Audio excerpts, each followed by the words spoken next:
손흥민의 함부르크 시절 손흥민의 왼발 득점을 본 라파엘 판 더바르트는 네가 왼발잡이인지도 모르고 살았구나 라고 말했습니다.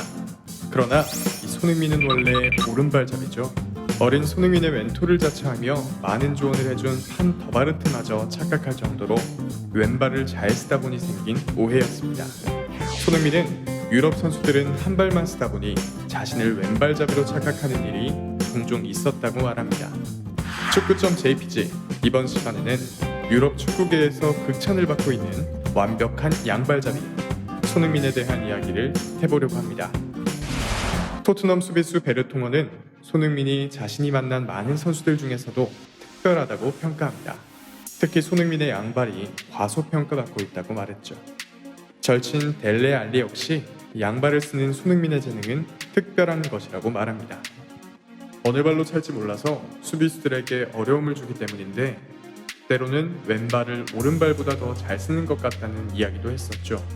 토트넘 출신 해설가인 저메인 제나스 역시 손흥민은 약한 발이 없어서 더욱 무섭다고 언급한 바 있습니다. 이들이 입을 모아 말하는 손흥민의 양발은 얼마나 특별한 재능일까요?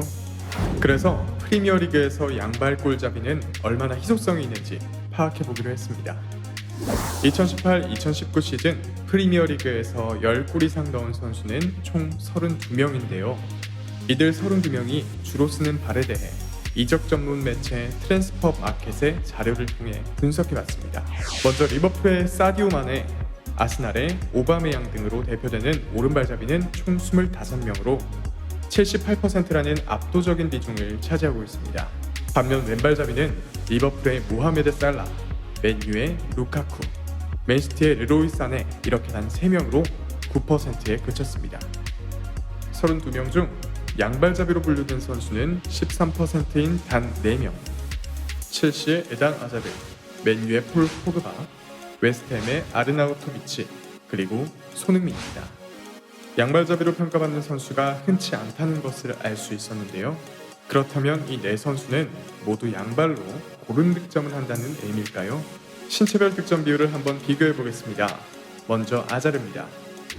오른발 득점 비중이 상당히 높습니다. 다음은 포그바. 오른발 득점이 압도적으로 많은 편입니다. 리그를 대표하는 테크니션인 두 선수는 양발을 정말 잘 쓰는 선수임은 분명합니다. 하지만 공을 잘 다루는 것이 양발의 고른 득점으로 직결되는 것은 아니었습니다. 아르나우토비치 역시 득점은 오른발 비중이 훨씬 높습니다. 그렇다면 손흥민 선수는 어떨까요? 앞에 세 선수에 비해 양발의 득점 분포가 고르게 나타납니다. 더 많은 양발 골잡이를 찾기 위해 범위를 넓혀보겠습니다. 앞서 언급한 10골 이상 득점자 32명을 조사해봤는데요. 그 결과 손흥민 외에 3명을 더 뽑을 수 있었습니다. 오른발잡이 아구에로와 살로몬 론돈, 왼발잡이인 루카쿠입니다. 그렇다면 손흥민과 이 세 선수는 진정한 양발잡이 킬러라고 불러도 손색이 없는 걸까요? 보다 정확한 비교를 위해 커리어 전체의 득점으로 범위를 넓혀봤습니다. 그러자 확연한 차이가 나타났습니다. 손흥민을 제외한 선수들은 실제로는 한쪽 발에 대한 의존도가 매우 높은 선수였습니다. 양발을 활용한 득점 측면에서 볼 때 손흥민은 확실히 희소성이 있는 선수였습니다. 그래서 많은 축구 전문가들도 손흥민의 양발을 아주 높게 평가하고 있는 것이겠죠. 맨유 출신 해설가 오원 하그리브스는 프리미어리그에서 누구보다 양발을 잘 쓰는 최고의 피니셔라고 손흥민을 극찬했습니다. 토트넘 레전드 데런 앤더튼은 손흥민의 양발 퀄리티는 클래스가 다르다고 말했습니다. 단순히 양발 득점이 고르기 때문에 이런 찬사를 듣는 것은 아닙니다. 손흥민의 양발이 진짜 무서운 이유는 두 발 모두 이 거리 제한이 없다는 점입니다. 이번 시즌에도 박스 바깥에서 양발로 4골을 합작했는데요. 이는 리그 공동 2위에 해당되는 기록입니다. 비결은 아버지와의 특훈.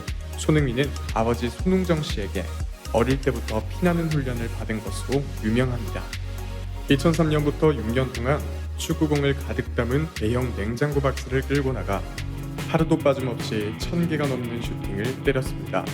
2010년 프로 생활을 시작하면서부터는 여름 휴식기에 귀국할 때마다 페널티 박스 좌우 모서리 45도 지점에서 하루에 500개씩 감아차는 훈련을 했습니다. 박스 모서리에서 접고 들어오다 감아차는 슈팅 패턴, 골키퍼가 손을 쓸 수 없는 절묘한 코스로 여지없이 빨려 들어갑니다. 이른바 손흥민 존의 탄생입니다. 팀에서 함께 공격을 이끄는 루카스 모우라는 손흥민이 양발을 자유자재로 사용하는 데 놀랍다고 말했습니다.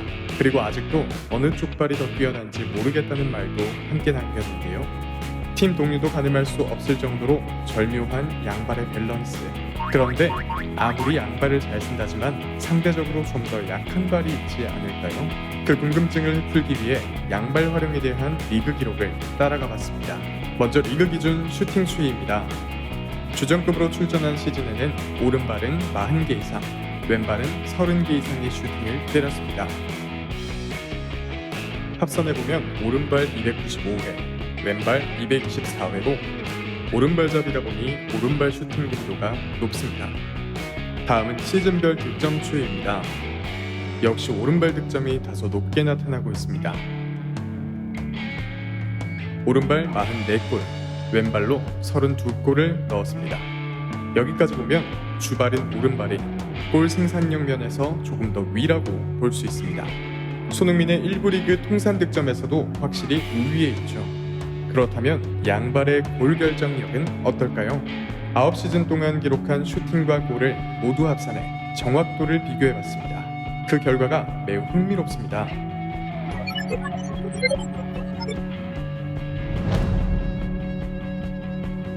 오른발의 골 결정력은 14.9%, 왼발은 14.3%로 수치가 거의 비슷합니다. 양발 모두 6번에서 7번 슈팅을 하면 어김없이 한 골을 꽂아 넣는다는 것이며, 이는 오른발과 왼발의 밸런스가 거의 완벽하다는 것을 수치로 보여준 셈입니다. 그래서 손흥민 선수 본인도 어떤 발이 더 능숙한지 모르겠다고 말할 정도였고, 최근에는 주발인 오른발보다 왼발이 낫다고 생각할 때가 있다는 말까지 했던 것입니다. 어쩌면 최용수 감독이 남긴 최고의 찬사처럼 손흥민의 양발은 신이 준 선물일지도 모르겠다는 생각이 듭니다. 오늘 이야기는 여기서 마치겠습니다. 골 영상을 제공해주신 광개토TV에 감사드리며 지금까지 나레이션의 이규석 아나운서였습니다. 감사합니다.